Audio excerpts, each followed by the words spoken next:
দেখো গাইস, অয়ন এখানে কত মাছ ধরতে বসেছে। এই দেখো গাইস, অয়ন মাছ ধরে ফেলেছে। যা কতগুলো মাছ নিয়ে বসে পড়েছে মাছ ধরতে। ওয়াও, খুব সুন্দর তো। হুম, খুব সুন্দর মাছ ধরছে তো। তাড়াতাড়ি ধরো দেখি। যা, এমন মাছ ধরেছে একটা মাছের চোখকে কানা করে দিয়েছে। দেখো গাইস, শুধু তোমরা না ধরো ধরো দেখি, ধরো ধরো মাছ হলে ধরো দেখি।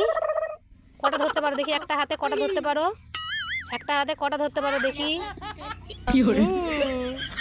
ওয়াও, হেবি সুন্দর। শুধু মাছগুলো ধরছে আর ছেড়ে দিচ্ছে। এই এই এই এই এই সবগুলো ধরো দেখি একসঙ্গে। যা, সবগুলো ধরো একসঙ্গে দেখি। ধরা হয়ে গেছে।